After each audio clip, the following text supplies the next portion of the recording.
Hola, bueno, vamos a empezar hablando de las escuelas de diseño. Las escuelas de diseño van a surgir como consecuencia de todos los hechos que venimos relatando a lo largo de la cursada. Por un lado, la revolución industrial, la utilización de los nuevos materiales, las nuevas tecnologías, los críticos de la revolución industrial, el pensamiento de William Morris, preocupado por el artesano, por el trabajador y por otro lado también por el objeto terminado, cómo es ese carácter de ese producto. El Art Nouveau y ya la utilización de esta fusión, por un lado la utilización de la máquina con los nuevos materiales, pero tratando de empezar a generar un cambio en estos objetos.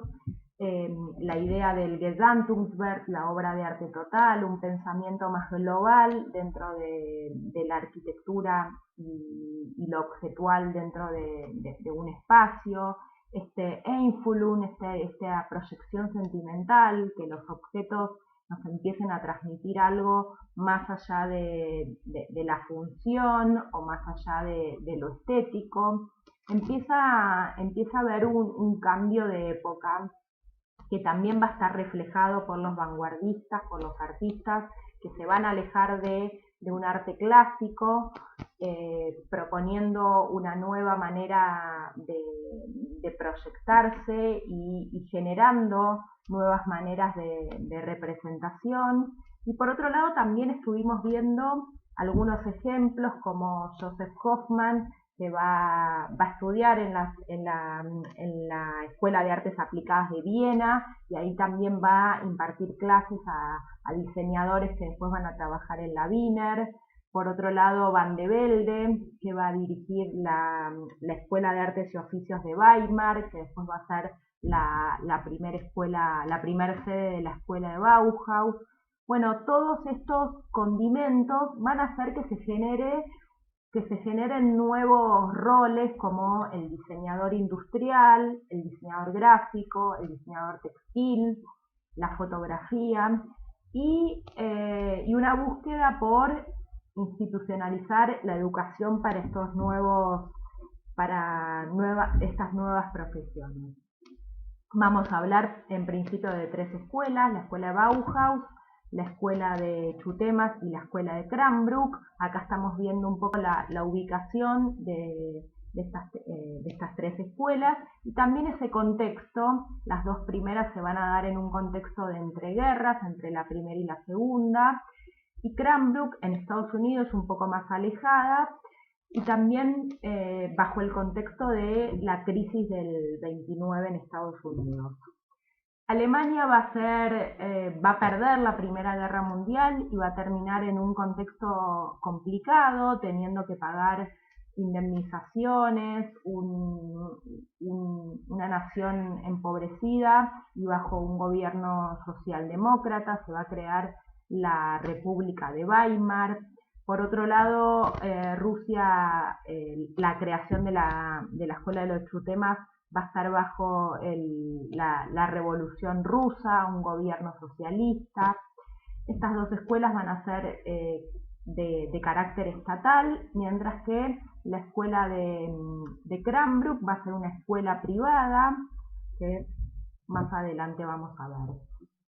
Vamos a arrancar con la escuela de Bauhaus en Alemania.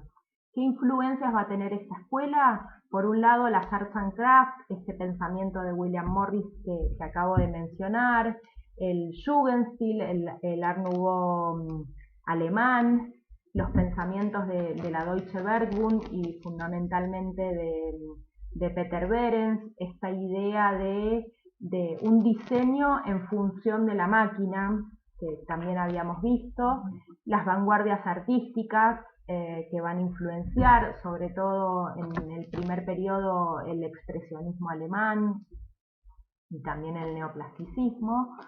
y personajes como Peter Behrens, Joseph Maria Olbrich y Henry van de Velde van a ser referentes de los inicios de la escuela de Bauhaus. Bueno, ¿qué es lo que qué es lo que va a buscar la escuela de Bauhaus? Suprimir las barreras entre lo que va a ser el arte, la artesanía y la industria. Hasta ahora habíamos hablado de las escuelas de arte, de artesanía y por otro lado la industria. La idea de la escuela de Bauhaus es fusionar estas dos cosas. Y acá tenemos el preámbulo del manifiesto de Walter Gropius, su primer director. Arquitectos, escultores, pintores, todos nosotros debemos regresar al trabajo manual.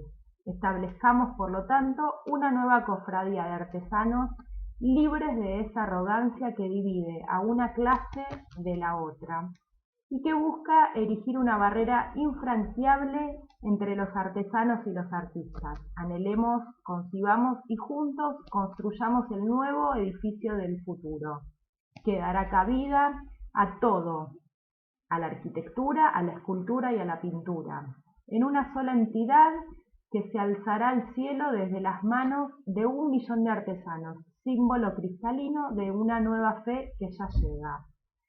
Este manifiesto, con el carácter que tenían los manifiestos vanguardistas y con la vehemencia de iniciar un nuevo proyecto.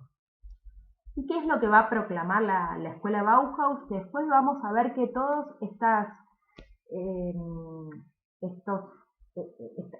frases se van a ver dadas en todos los objetos. Vamos a poder encontrar todos estos lineamientos en cada uno de los objetos. La libertad creativa del artista, la construcción de un nuevo vocabulario formal, la innovación tecnológica, la búsqueda de un quiebre tipológico, todos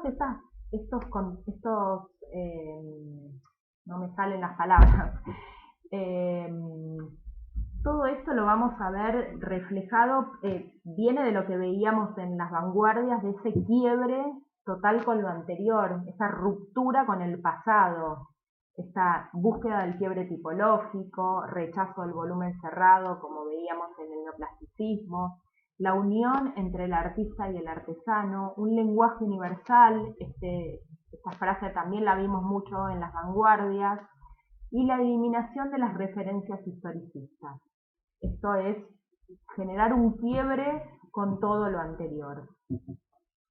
Y vamos a ver, la Bauhaus va a estar dividida según sus 3 directores. El primero, la escuela Bauhaus va a tener si bien hablamos mucho sobre la escuela, va a tener una vida bastante corta. Y va a tener 3 directores, el primero por el periodo más largo y más importante, Walter Gropius, desde 1919 hasta el 28, y una vez que Gropius se va de la dirección de la Bauhaus, pero Gropius nunca se aleja definitivamente de la escuela.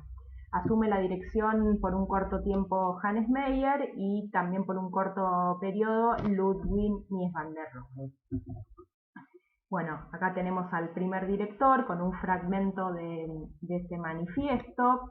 Hannes Meyer, su segundo director, un personaje muy interesante, más ligado de los 3 directores va a ser el más socialista y con una carga política un poco más fuerte.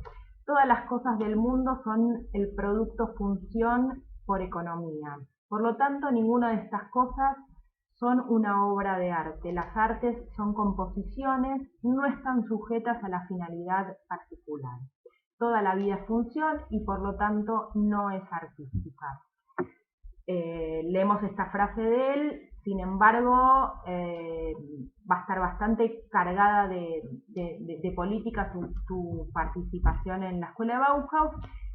Sin embargo, lo que él va a tratar de hacer es llevar a la producción de la escuela a una producción más masiva. Lo vamos a ver ahora en un ratito. Y por último, Mies van der Rohe, la arquitectura es la voluntad de la época traducida a espacio, menos es más. Mies van der Rohe, en su etapa ya final de la escuela Bauhaus, va a tratar de volver un poco a los inicios de la escuela de Bauhaus, a ese pensamiento más, más expresionista del inicio.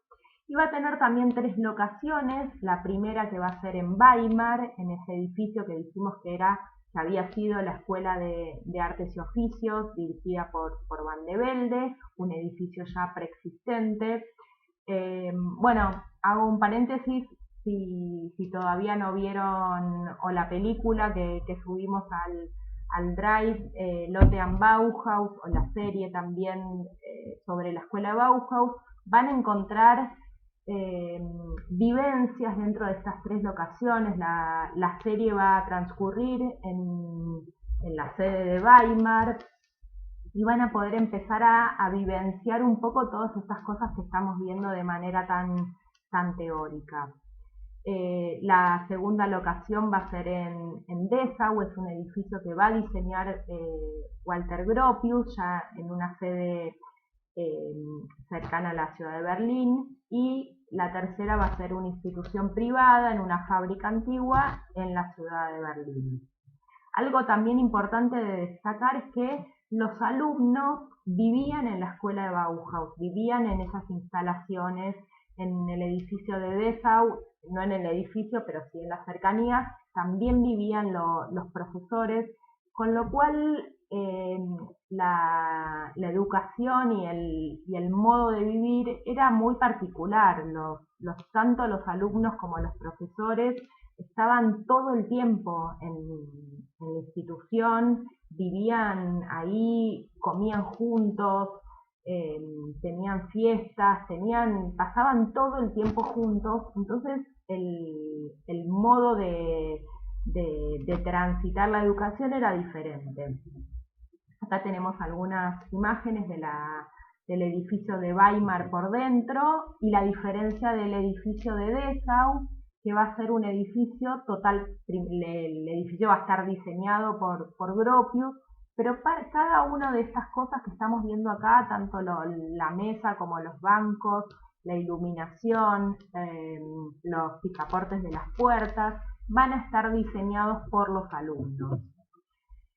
¿Y cómo va a ser el método de estudio de la escuela de Bauhaus? Va a tener un curso preliminar, el famoso Borkus, donde vamos a encontrar diferentes tipos de trabajos en cuanto a más experimentales, en cuanto a la forma, en cuanto al color, bueno, algunos de esos estudios.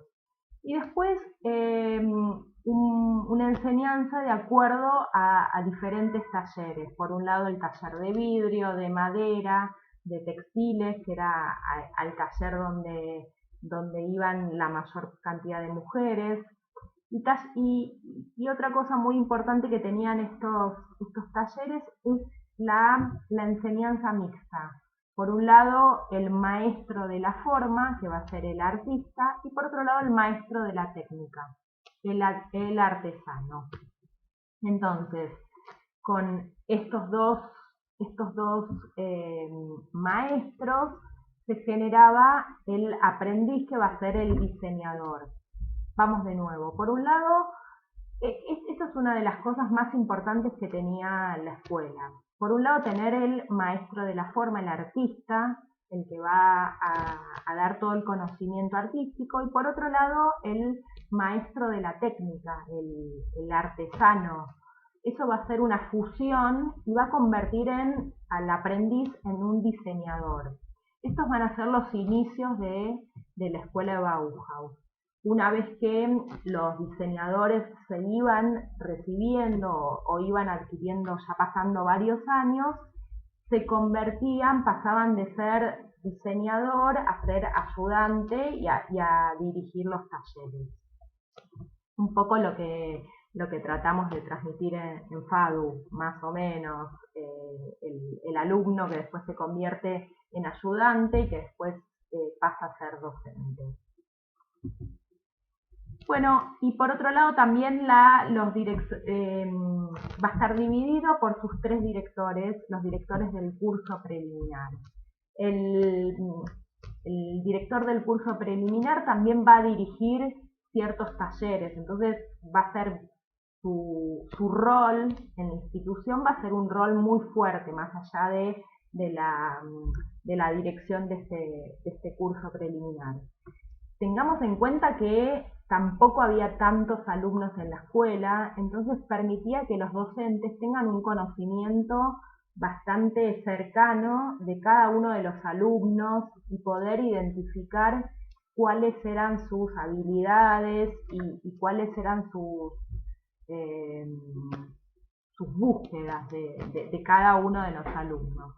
Bueno, entonces vamos a tener el primer director del curso preliminar que va a ser Johannes Itten, también, repito, verlo más en la serie que en la película, este personaje con ideas místicas, era más deísta, vegetariano, tenía como búsquedas para llegar al mejor diseño, búsquedas desde la alimentación, desde lo espiritual, y va a enseñar color y forma. Va a rechazar la industrialización, va a tener ciertos choques con Walter Gropius por su manera de dirigir la escuela, y en el 23 se va a alejar. Va a venir a la dirección Moholy Nagy, un artista húngaro, que va a empezar a traer ciertos, va a generar algunos trabajos sobre volúmenes, formas, principios científicos, leyes de equilibrio, empieza como a enseñar o a transmitir algún trabajo más 3D dentro de, sus, de su taller. Viene con su mujer Lucía Moholy, que si bien no va a participar de la escuela de Bauhaus, va a ser una fotógrafa muy importante, va a fotografiar la mayor cantidad de objetos de Bauhaus y del edificio y de los alumnos, y va a ser una gran influencia para Laszlo Moholy-Nagy. Moholy también va a ser muy influyente en que Marianne Brandt pueda entrar en el taller de metales, de descubrir el potencial de las mujeres más allá de esa preferencia porque las mujeres vayan al taller de textiles, dejar que cada uno se desarrolle por el lugar que quisiera. Y una vez que Moholy Nagy va a dejar la dirección del taller preliminar, del curso preliminar, va a asumir Joseph Albers, que va a tener un tránsito muy interesante porque va a ser primero alumno y va a transitar como estos caminos que yo les mencionaba antes, ser alumno, ser ayudante y llegar a ser director del curso preliminar. Algunos trabajos dentro del primer periodo, y acá estamos viendo a unos afiches de Fried Dicker, una estudiante que va a formar parte del grupo de las vienesas, que van a venir con Johannes Itten, que lo van a seguir desde Viena, donde él estaba impartiendo clases, lleva a un grupo de estudiantes a Bauhaus, y acá tenemos tres afiches de tres fiestas que se van a dar en la escuela.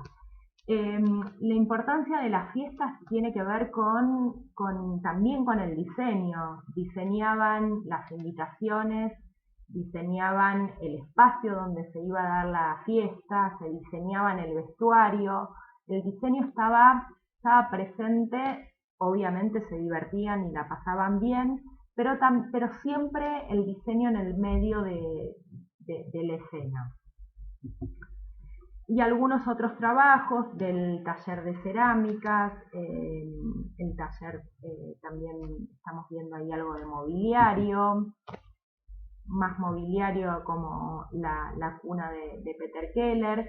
en la primera etapa de la escuela Bauhaus, con una utilización de las formas más puras, el círculo, el triángulo y el rectángulo, los colores primarios, el juego de construcción de Alma Bücher, que también se ve reflejada en la película de Lotte and Bauhaus. Y una de las características que tenía este periodo de la escuela fue el diseño para particulares. Venían clientes particulares y los alumnos se ponían todos a trabajar en conjunto en función de este pedido. Estas fueron algunos de los chispazos que tuvieron Gropius con Johannes Itten.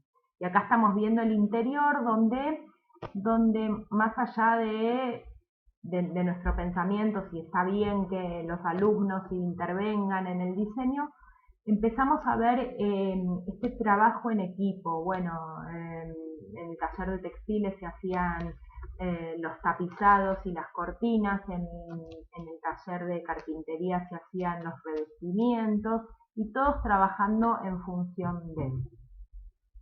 Acá estamos viendo el cambio que va a dar la oficina de Gropius en la sede de Weimar, donde empieza ya a verse toda esta modernidad, todo este cambio en el equipamiento, también de nuevo con todos equipamientos hechos por los alumnos, la alfombra de Gunther Stolz, la lámpara de Wagenfeld, la lámpara de escritorio, la lámpara del techo, y cada una de las cosas empieza a verse estos cambios en esa axonométrica tan característica del neoplasticismo de Van Desburg o de Rietveld, que van a ser grandes referentes. Ahí estoy también viendo una silla también inspirada en Rietveld, y las exposiciones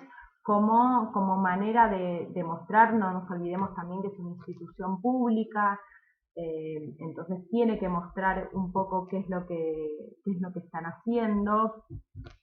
Y para esta exposición van a diseñar la House and Home, donde busca, cuando vimos hace un par de clases, vimos a Margaret Lihotzky y a Lily Reich preocupados por la vivienda social, por esta vivienda de entreguerras.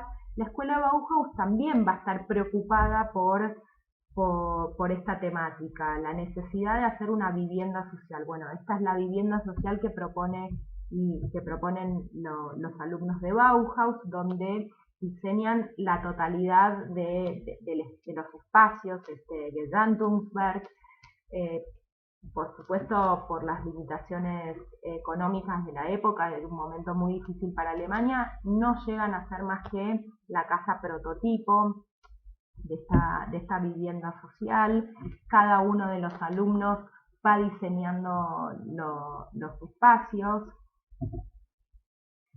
Y bueno, y en el 23 se va Johannes Itten, va a entrar Moholy Nagy, y la escuela se va a mudar, va a tener algunas transiciones, va a cerrar. En Weimar no eran bien vistos los Bauhausers, como los llamaban. En alguna de las películas que también les compartimos se ve como el resto de la sociedad los mira como con un recelo. No mire, una mamá le dice al nene: no mires para ahí, es un Bauhauser. Como que la ciudad los termina expulsando por todas estas ideas tan innovadoras y tan diferentes a ese contexto social. Entonces Gropius encuentra un terreno en Dessau y encuentra también un aliado en el intendente de esa localidad, una localidad un poco más industrial, y decide construir ahí el edificio, y hacen la Bauhaus ahí. Ahí estamos viendo las casas de los profesores que van a estar cerca de lo que es el edificio principal. Y empieza una etapa diferente de la escuela de Bauhaus. Acá estamos viendo productos de Marcel Breuer, que es un gran referente, y acá es donde podemos encontrar todo ese decálogo que mencionábamos al inicio, que proclama la escuela de Bauhaus, esta libertad del artista, este quiebre tipológico.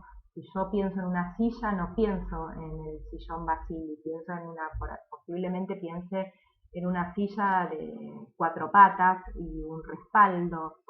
Esta abstracción, cómo se despega de todo lo historicista, nuevos materiales, el caño curvado y cromado es muy característico de este periodo, el cuero, pocos materiales, la abstracción, la ruptura del volumen. Si bien yo puedo enmarcar estos objetos en un prisma, hay una ruptura del volumen.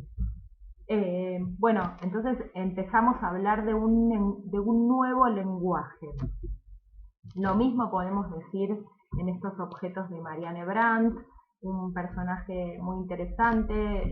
Ella va a dirigir la escuela, el taller de metales, y también, si bien estos objetos son más geométricos, nos está hablando de un nuevo lenguaje. Wagenfeld en el taller de vidrios, de nuevo metales. Joseph Albers, que lo mencionamos como el tercer director del curso preliminar. Y decimos que es una etapa más funcionalista. Walter Gropius va a renunciar en la escuela, va a tener bastantes dificultades. Siempre Gropius va a ser el que va a poner la cara frente al Estado, frente a la afuera, y tratando de defender esta escuela que está proponiendo algo muy diferente a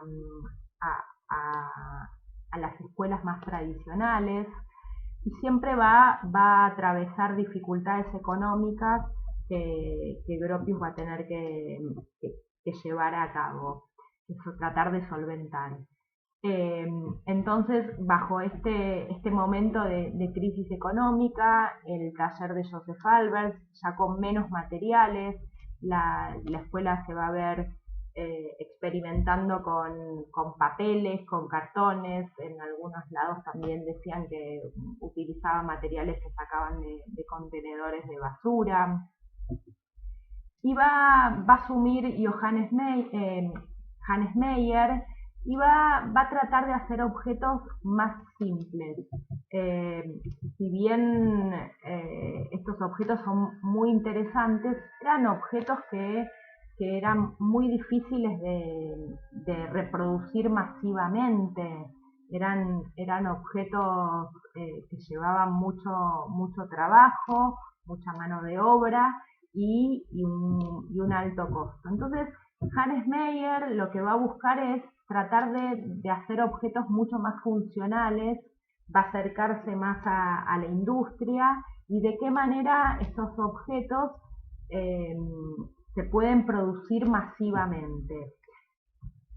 Acá estamos viendo algunas lámparas también de Marianne Brandt, del taller de metales, donde vemos que tienen un carácter formal muy interesante, y tienen menos cantidad de materiales, y materiales un poco más accesibles, como metales pintados, por ejemplo. Seguimos desarrollando el diseño gráfico también. Otra exposición en el 29, donde se empiezan a mostrar estos objetos que ya son más familiares y más amigables, que proponen plegabilidad, múltiples usos. Bueno, y por último, Hannes Meyer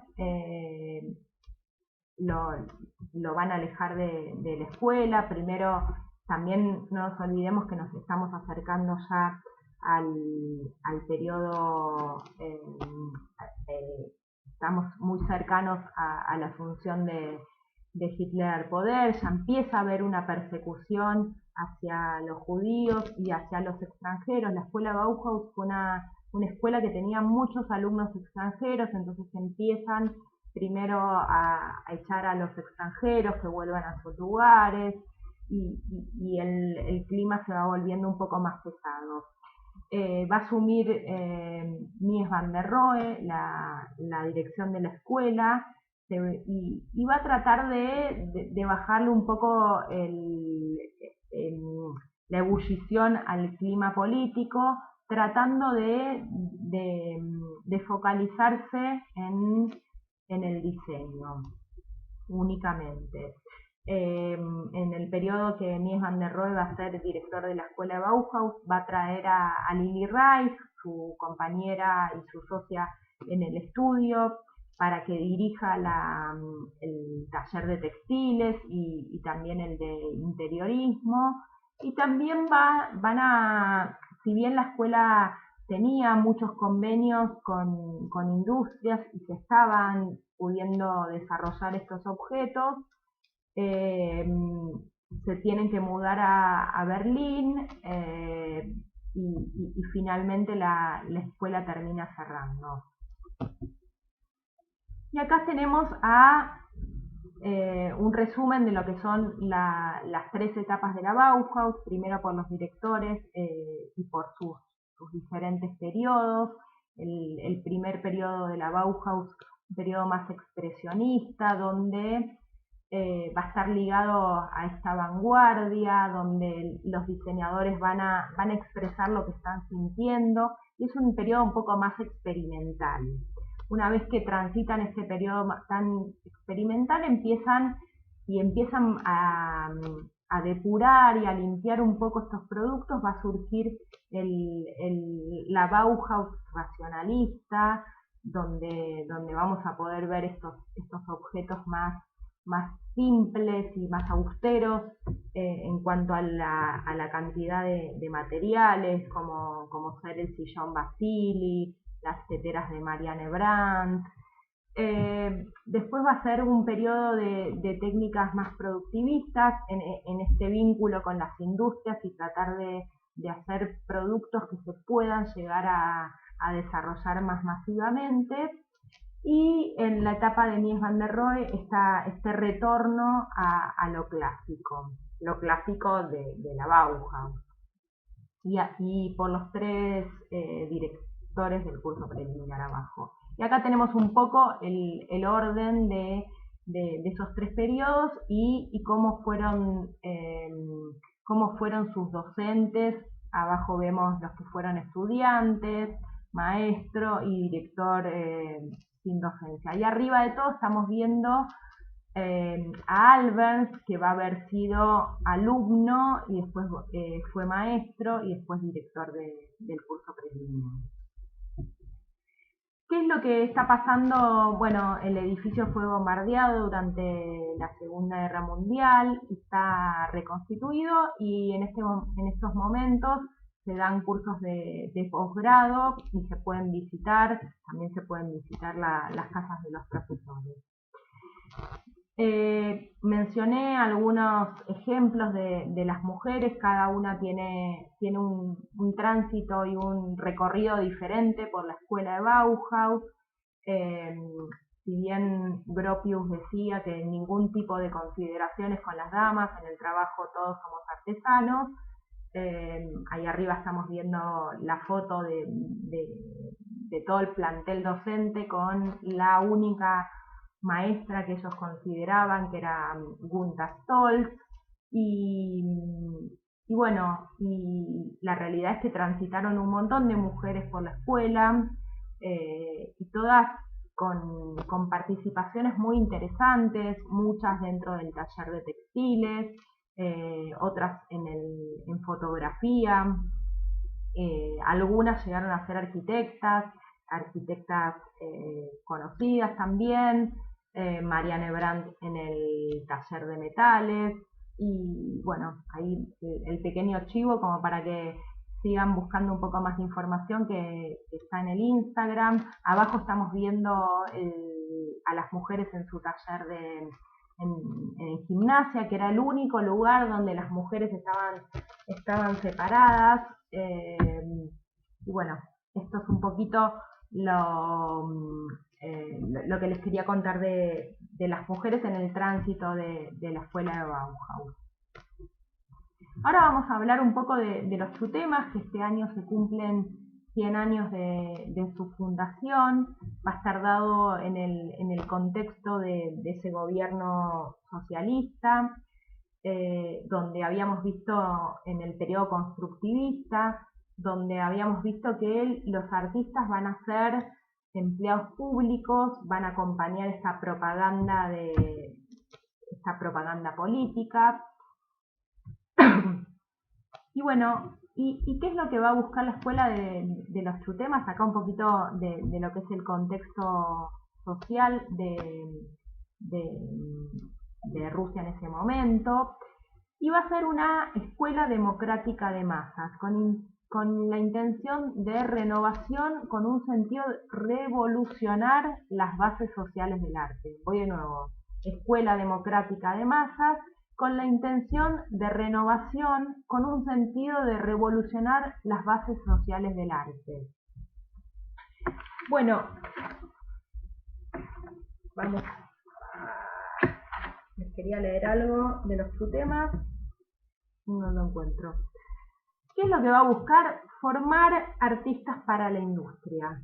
Va a tener, de la misma manera que la escuela de Bauhaus, un curso preliminar y después va a tener una facultad de arte y una facultad industrial.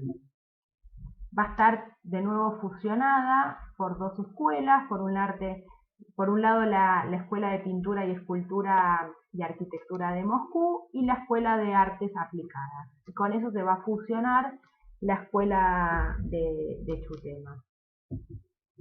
En algunos lados van a leer que es la Bauhaus rusa o similar. Van a tener bastantes vinculaciones, de hecho van a tener profesores que van a dictar clases en la escuela de Bauhaus y en la escuela de los chutemas. Va a haber intercambio, hay imágenes, acá no las tengo, pero hay imágenes donde Gunther Stolz va a viajar con un grupo de alumnos a Moscú y se van a vincular con los alumnos de los chutemas. Kandinsky va a dar clase en chutemas y después va a ir a dar clases en la escuela de Bauhaus. Entonces va a haber un cierto intercambio entre estas dos instituciones. Por un lado va a tener también el curso preliminar, igual que lo tuvo la escuela de Bauhaus, y va a tener los tres directores también como la escuela. En la facultad de arte va a estar dividida en gráfica, arquitectura y escultura, y todo va a estar dado bajo la influencia del constructivismo. El constructivismo y el suprematismo. Y por otro lado, la facultad industrial, donde va a haber impresión, textil, madera, metalurgia y cerámica. Acá estamos viendo algunas cosas del diseño gráfico, que va a estar muy desarrollado. No leemos ruso, pero entendemos que esta mujer está gritando algo, está llamando, y el cartel lo que dice es libro, está pidiendo por más libros. La fotografía se va a desarrollar un taller de fotografía muy interesante, estamos viendo perspectivas diferentes de la cámara. Y se va a desarrollar mucho el taller de cerámica. La escuela va a tener una gran dificultad económica, lo mismo que veíamos cuando hablábamos del constructivismo y decíamos estas ideas de desarrollar el edificio de la Tercera Internacional y no se pudo llegar a concretar. La cerámica es un material un poco más accesible y se podía llegar a a generar algunos productos. No así tanto con el mobiliario, porque por un lado era bastante experimental para un pueblo eh, donde no era muy amigo de estos objetos tan innovadores. En la Bauhaus pasaba lo mismo, no es que Marcel Breuer hizo el sillón Basili y todo el mundo salió a comprarlo y fascinados con ese diseño. En los inicios todos estos objetos eran demasiado innovadores y demasiado rupturistas para lo que el público más masivo, que es lo que apuntaban estos diseñadores, poder acceder a un público masivo, no eran gustosos de estos objetos. Y la Facultad de Textiles, acá estamos viendo a Bárbara Stefanova, que dijimos que trabajó aproximadamente 1 año y medio en la fábrica de textiles, diseñando una gran cantidad de estampados, más de 150, en esta ropa deportiva.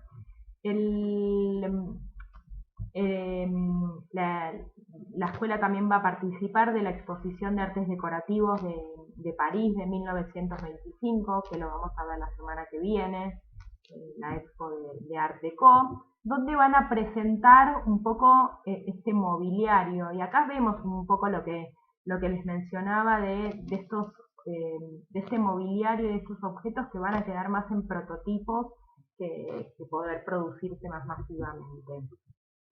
Y acá vemos la reconstrucción de este pabellón en la Tate Gallery. Acá vemos la Escuela de los Chutemas también va a tener una transición corta, unos 10 años, y acá surge la controversia si fue más importante los Chutemas, si tuvo mejor prensa la Escuela de Bauhaus. Van a haber transitado 100 docentes, 2.500 alumnos, y acá abajo vemos algunos de los nombres representativos.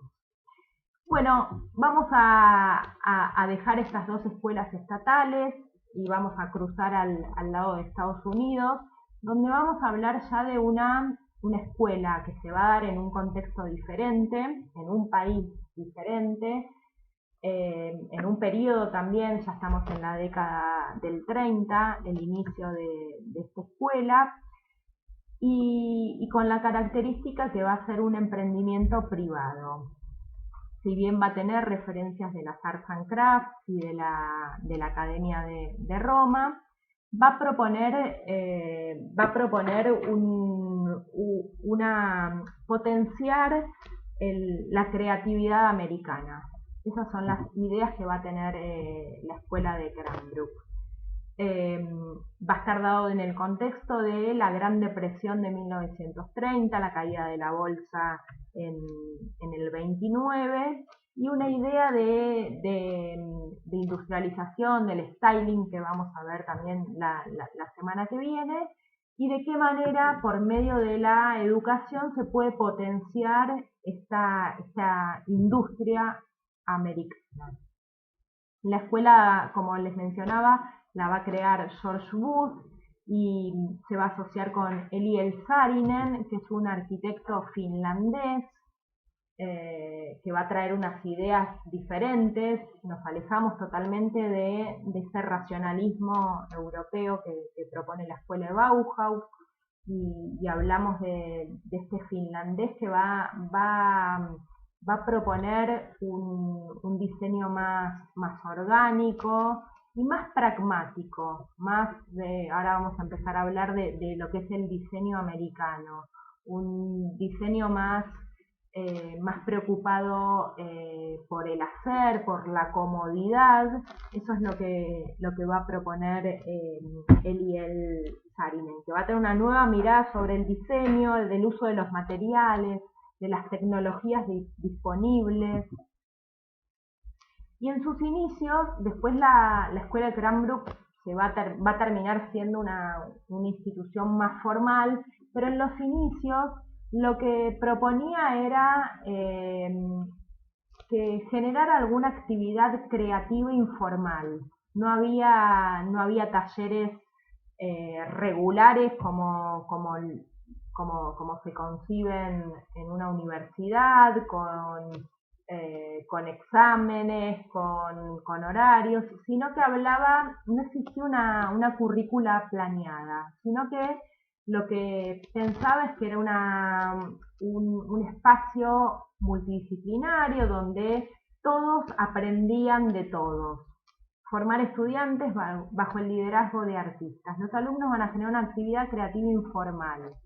También entendamos que los primeros alumnos que van a estudiar en la escuela de Cranbrook ya van a venir con una formación universitaria. Entonces, esta idea de, bueno, aprendo de mis compañeros, tiene que ver también como si fuera una escuela de posgrado. Y acá tenemos algunos trabajos de Charles Eames, Ray Eames, Eero Saarinen, algunos de los alumnos, talleres de textiles. También, de nuevo, al igual que las otras dos escuelas, van a ser talleres, van a ser instituciones muy experimentales y de mucha práctica, de prueba y error, de probar nuevos materiales, experimentación. Algunos alumnos que después la etapa más rica de la escuela va a ser en las décadas del 40, 50, van a retomar el trabajo tanto de Saarinen como de los Sims, como de Harry Bertoia, lo van a ver cuando vean el Good Design en Historia 2. Y ahora brevemente voy a mencionar algunas otras escuelas que se van a dar en Estados Unidos, también entendiendo que cerrada la escuela de Bauhaus, iniciado el momento, el periodo nazi en Alemania, y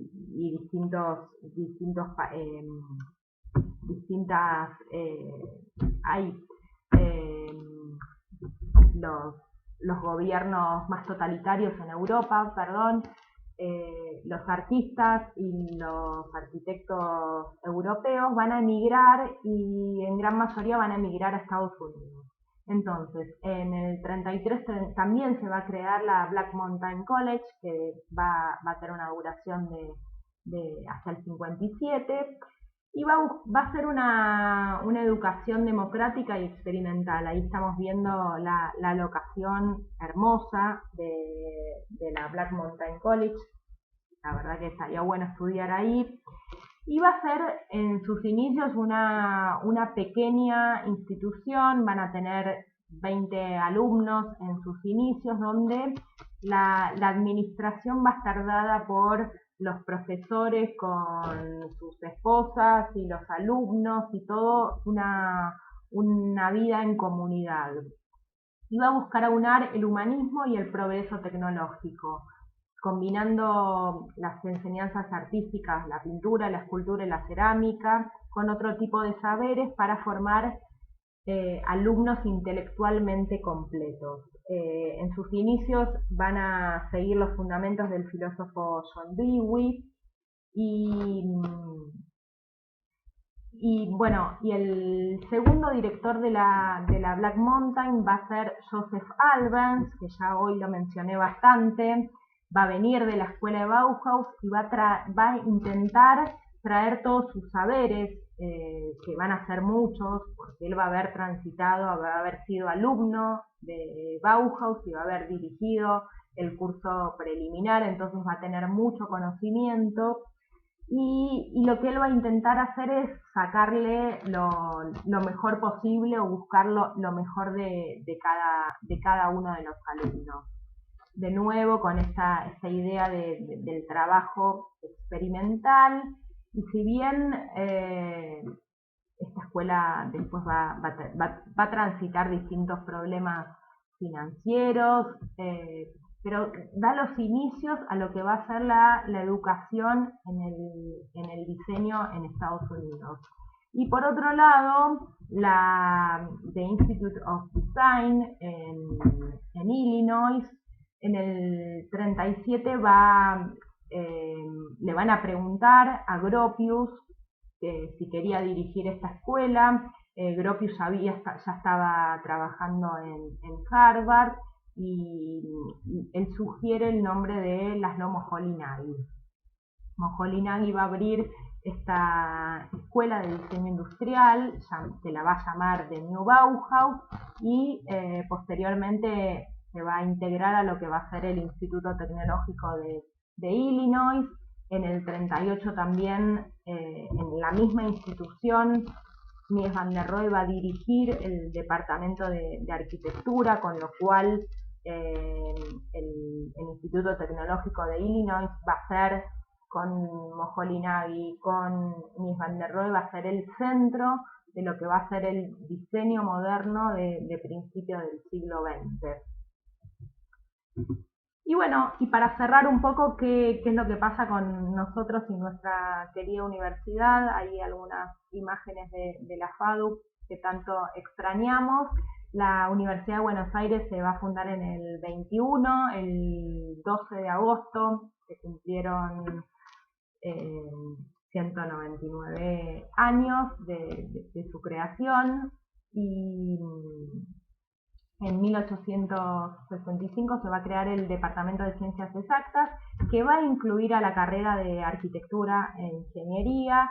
Después va a pasar a ser una escuela de arquitectura en la Facultad de Arquitectura y Diseño, y en 1985 se van a incorporar carreras como diseño gráfico y diseño industrial. Posteriormente va a venir diseño de imagen y sonido, diseño de indumentaria y textil y diseño de paisaje, ya conformando lo que conocemos hoy en día como FADU, con las carreras de posgrado y los distintos departamentos de investigación. Y la ciudad universitaria se va a construir en la década del 60, que va a surgir de las ideas urbanísticas que había tenido Le Corbusier durante su visita en 1929, contempladas posteriormente en el Plan Regulador de la Ciudad de Buenos Aires. Bueno, hasta acá un poquito el pantallazo de lo que son las escuelas pioneras del diseño de principios del siglo XX, las que van a dar puntapié al desarrollo de este nuevo rol del diseñador industrial, y para finalizar un poquito de qué es lo que pasa en FADU. Bueno, muchas gracias, nos vemos la próxima.